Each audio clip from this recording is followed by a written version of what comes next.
Aditya Degree Colleges, leading companies low 10,000 plus placements with 13.5 lakhs highest package.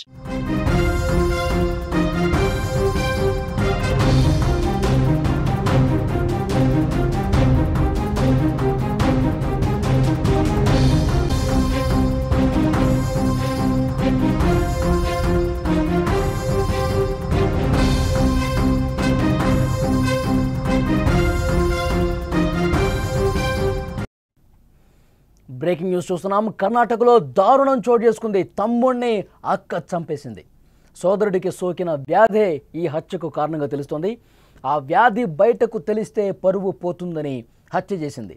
భర్తతో కలిసి గొంతు నులిమి దారుణంగా హత్య చేసింది. ప్రమాదంలో మరణించాడని మళ్ళీ నమ్మించే ప్రయత్నం కూడా చేసింది. అంత్యక్రియల సమయంలో ఆ నిందితులు దొరికిపోయారు.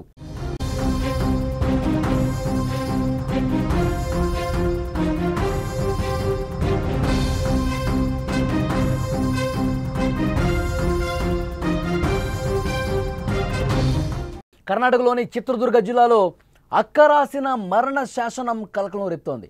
సొంత తమ్ముణ్ణే భర్తతో కలిసి గొంతు నులిమి చంపేసింది. దీనికి కారణమేంటో తెలుసా? తమ్ముడికి సోకిన వ్యాధే. నయం కాని ఓ వ్యాధి సంక్రమించడంతో అది బయటకు వస్తే పరువు పోతుందని ప్రాణం తీసింది. రోడ్డు ప్రమాదం నుంచి అతడు బయటపడిన కాసేపటికే అక్క బావ చేతిలో అతడు బలయ్యాడు. 23 ఏళ్ల మల్లికార్జున్ అనే యువకుడు చిత్రదుర్గ జిల్లా హోళల్కెర తాలూకాలోని దుమ్మి గ్రామానికి చెందినవాడు. ప్రస్తుతం బెంగళూరులో ఉద్యోగం చేస్తున్నాడు. జూలై 23న స్నేహితులతో కలిసి వెళుతున్న సమయంలో వాహనం ట్రక్కును ఢీకొనడంతో అతను తీవ్రంగా గాయపడ్డాడు. వెంటనే అతన్ని ఆసుపత్రికి తరలించి చికిత్స అందించారు. అయితే వైద్యులు చేసిన టెస్టుల్లో అతడికి HIV పాజిటివ్ అని తేలింది. దీంతో మెరుగైన వైద్యం కోసం అతన్ని బెంగళూరుకు తరలించాలని వైద్యులు సూచించగా జూలై 25 సాయంత్రం అక్క నిషా ఆమె బెంగళూరుకు బయలుదేరారు. అయితే మల్లికార్జున్కు సోకిన వ్యాధికి సంబంధించి ఆరా తీయగా చాలా రోజుల నుంచి డబ్బులు ఖర్చు పెడుతున్నానని, తనకు నయం కావటం లేదని చెప్పాడు. దీంతో వాళ్లే చంపేశారు. దుప్పటితో గొంతు నులిమి హతమార్చారు. అనంతరం మార్గ మధ్యలో అకస్మాత్తుగా మరణించాడని అందరినీ నమ్మించే ప్రయత్నం చేశారు. కానీ అంత్యక్రియల సమయంలో మల్లికార్జున్ తండ్రి నాగరాజప్ప గొంతుపై గాయాలు గుర్తించడంతో మొత్తం విషయం బయటకు వచ్చింది. పోలీసులు తమదైన స్టైల్లో విచారిస్తే నిజాన్ని ఒప్పుకున్నారు. తమ్ముడికి HIV ఉందని తెలిస్తే నలుగురు 4 రకాలుగా మాట్లాడుకుంటారని, వారి తల్లిదండ్రులకు కూడా సోకే అవకాశం ఉందని నమ్మి ఈ విధంగా చేశామని చెప్పి వాళ్ళు నిజాన్ని ఒప్పుకున్నారు. తాము చేసినటువంటి ఆ నేరాన్ని ఒప్పుకున్నారు. అంటే మార్గ మధ్యలోనే ఆసుపత్రి నుంచి వస్తున్న క్రమంలో ఆ వెహికల్లోనే టవల్తో గొంతు మీద అది నులిమేసి, ఒకవైపు గొంతు పట్టుకొని నులుముతూ మరోవైపు టవల్తో బిగించి సొంత తమ్ముణ్ణే చంపేసినటువంటి పరిస్థితి. చాలా దారుణమైన విషయం. అక్క తమ్ముణ్ణి చంపటం కర్ణాటకలో ఇప్పుడు సంచలన వార్తగా మారింది. చిత్రదుర్గ జిల్లాలో అక్క రాసిన మరణ శాసనం ఇది. చాలా అంటే షాక్కు గురి చేసే వార్తగా చెప్పాలి దీన్ని. ఇప్పుడు అక్క తను ఏమనుకుంది? తన తమ్ముడికి HIV సోకింది, నలుగురు 4 రకాలుగా అనుకుంటారు, ఇది కుటుంబానికి చెడ్డ పేరు, ఇది బయటకు రావద్దు అని ఆ ఊరికి వస్తున్నటువంటి మార్గ మధ్యలోనే అక్కాబావ కలిసి ఇంత దారుణంగా తమ్ముడిని చంపేశారంటే నిజంగా అక్కడ ఆ గ్రామస్తులందరూ కూడా షాక్ అయిపోతూ ఉన్నారు. ఎందుకనంటే ఆ ఫ్యామిలీ చాలా మంచి కుటుంబంగా అక్కడ పేరుంది. అక్కడ ఇరుగు పొరుగులతో చాలా బాగా ఉంటుంది ఆ ఫ్యామిలీ. ఈ విధంగా రోడ్డు ప్రమాదంలో చనిపోయాడని వార్త తెలిసి అందరూ కూడా దిగ్భ్రాంతి వ్యక్తం చేశారు. ఆ గ్రామంలో మొత్తం ఆ దుమ్మి గ్రామంలో విషాద ఛాయలు అలుముకున్నాయి. అతను బెంగళూరులో పనిచేస్తూ ఉన్నాడు. మార్గ మధ్యలో ఫ్రెండ్స్తో పాటు వచ్చేటప్పుడు యాక్సిడెంట్ అయింది. వెంటనే ఆసుపత్రికి తీసుకెళ్లారు. అతని పరిస్థితి కొంచెం బాగానే ఉంది. ఆసుపత్రి చికిత్స చేసే టైంలో బ్లడ్ టెస్ట్లు అవి చేస్తే ఇతనికి HIV ఉందని చెప్పి బయటపడింది. దీని గురించి ఆరా తీస్తే అక్కాబావ హాస్పిటల్కి వెళ్ళి ఆరా తీశారు.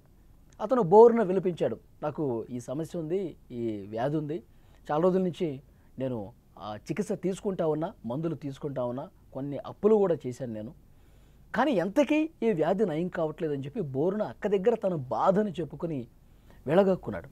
చాలా బాధపడ్డాడు.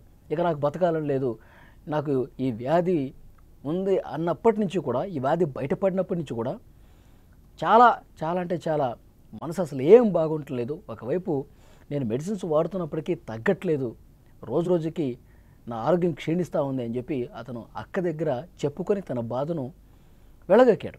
తన బాధ మొత్తం చెప్పుకున్నాడు. అక్క ఓదార్చాలి. అక్క ఏం చేయాలి, ఎలాగైనా సరే ఈ వ్యాధికి ఏదో రకంగా నయం చేద్దామని చెప్పి ఒక మానసిక స్థైర్యం ఇవ్వాలి, ఒక భరోసా ఇచ్చే ప్రయత్నం చేయాలి కుటుంబ సభ్యులు, సొంత అక్క. కానీ ఏం చేసిందో తెలుసా, ఇక అక్కడ ఆసుపత్రిలో చికిత్స అయిపోయిన తర్వాత రోడ్డు ప్రమాదం జరిగింది కదా, అది మొత్తం ట్రీట్మెంట్ అయిపోయిన తర్వాత ఊరికి తీసుకొస్తున్న క్రమంలో ఒక ప్లాన్ వేసుకున్నారు. ఆ అక్క తన భర్తతో చాలా స్పష్టంగా హెచ్ఐవి సోకింది వీడికి, ఇప్పుడు ఈ విషయం ఈరోజు కాకపోయినా రేపైనా సరే బయటకు వస్తుంది, వీడికి హెచ్ఐవి సోకింది అని చెప్పి ఊళ్ళో అందరూ మాట్లాడుకుంటారు, మన కుటుంబం పరువు అంతా తీసేస్తాడు వీడు, కుటుంబ పరువు లిటరల్గా గంగలో కలిసిపోతుంది, ప్రతి ఒక్కరు కూడా మనల్ని చూసిన వెంటనే ఇదే మాట చెప్తారు, మీ తమ్ముడికి హెచ్ఐవి ఉంది కదా, మీ తమ్ముడికి ఎయిడ్స్ ఉంది కదా, అది ఉంది కదా, ఇది ఉంది అని చెప్పి ఫ్రెండ్స్ కాదు ఊళ్ళో వాళ్ళందరూ దీని గురించే మాట్లాడతారు, మన పరువు గంగలో కలిసిపోతుంది, ఇది బయటకు రాకూడదు అంటే ఏం చేయాలి, వీడిని పైకి పంపించేయాలి. అక్క బావ ఇద్దరు మాట్లాడుకున్నారు, అక్క నిషా భర్త ఇద్దరు ఆసుపత్రిలోనే ప్లాన్ చేసుకున్నారు, వీడిని ఇంటికి తీసుకెళ్ళొద్దు, మనం ఇంటికి తీసుకెళ్ళాలి, కానీ ఇంటికి తీసుకెళ్తూ వీడి బతికుడి తీసుకెళ్ళకూడదు, వీడి శవాన్ని మనం తీసుకెళ్ళాలని చెప్పి చాలా దారుణంగా ఆలోచన చేసి, ఒక సైకోలాగా ఆలోచన చేసి ఊరికి వస్తున్న టైంలోనే, దుమ్మి గ్రామానికి వస్తున్న టైంలోనే మార్గ మధ్యలో ఒక పెద్ద టవల్ తీసుకుని గొంతుకు బిగించి చంపేశారు.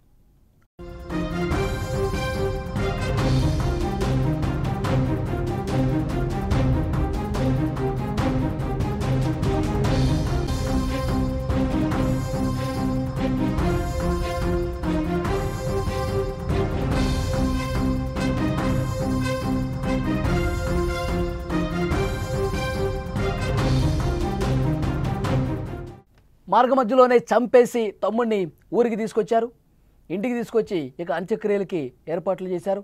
వాళ్ళ ఫ్యామిలీ మెంబర్స్ అందరికీ చెప్పారు, మేము ఇక తీసుకెళ్తున్న క్రమంలోనే ఆసుపత్రికి తీసుకెళ్దాం అనుకున్న సమయంలోనే చనిపోయాడు, ఇక అందుకని చెప్పి డైరెక్ట్గా ఇంటికి తీసుకొచ్చేసాం అని చెప్పారు. చెబితే కన్నీరు మున్నీరుగా విలిపించారు తల్లిదండ్రులు, ఆ గ్రామస్తులు, కుటుంబ సభ్యులు, ఇతని ఫ్రెండ్స్ అందరూ కూడా ఏడవటమే స్టార్ట్ అయింది. చాలా తీవ్రమైనటువంటి విషాదంలో ఆ గ్రామం కూడా మునిగిపోయిన పరిస్థితి. అయితే అంత్యక్రియలు చేసే సమయంలో తండ్రి నాగరాజప్పకు ఒక డౌట్ వచ్చింది, మరి గొంతు దగ్గర ఈ విధంగా తీవ్రమైనటువంటి గాయాలు ఎందుకున్నాయి, గొంతు దగ్గర మొత్తం ఎర్రగా కందిపోయి గొంతు నులిమినట్టుగా అంత దారుణమైన పరిస్థితి ఎందుకుంది గొంతు దగ్గర అని చెప్పి అతనికి అనుమానం వచ్చింది. సో ఏదో జరిగింది, ఆసుపత్రిలో జరిగిందా, ఆసుపత్రి బయట జరిగిందా, ఏదో జరిగి ఉంటుందని చెప్పి అతనికి అనుమానం వచ్చి కంప్లైంట్ చేశాడు పోలీసులకి.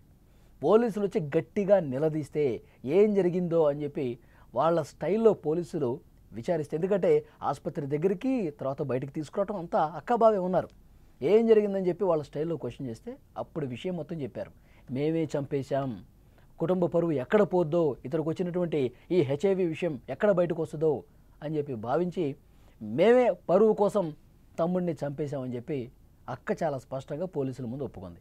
ఎంత దారుణం అండి, ఇలాంటి అక్కని ఏం చేయాలి, కుటుంబ పరువు పోద్దా, కుటుంబ పరువు గంగలో కలిసిపోయి ఇక తలెత్తుకోలేని పరిస్థితి ఉంటుందా, అక్కల ఎంత అంటే తోడబుట్టిన వాడిని ఇంత దారుణంగా చంపేసే మనస్తత్వాలు అసలు ఎవరికైనా ఉంటాయా, చాలా అంటే చాలా సీరియస్గా తీసుకోవాల్సినటువంటి విషయం. ఈ మధ్యకాలంలో మనం చూస్తున్నాం, తమ్ముడు అక్కని చంపడం, అక్క తమ్ముడిని చంపడం, పూర్తిగా కుటుంబ విలువలనేవి అధపాతాళానికి నెట్టివేయబడ్డాయి. ఇలాంటి వాళ్ళకి ఎలాంటి శిక్ష వేయాలి, అక్క సొంత తమ్ముడిని ఇంత దారుణంగా చంపాలి అన్న ఆలోచన రావటం, చంపేసేయటం, మళ్ళీ ఏమీ తెలియనట్టు నాటకాలు ఆడుతూ ఊరికి తీసుకురావటం. మీరు కామెంట్ రూపంలో తెలియజేయండి, ఇలాంటి అక్కలకు ఎలాంటి శిక్ష వేయాలి, ప్లీజ్ కామెంట్.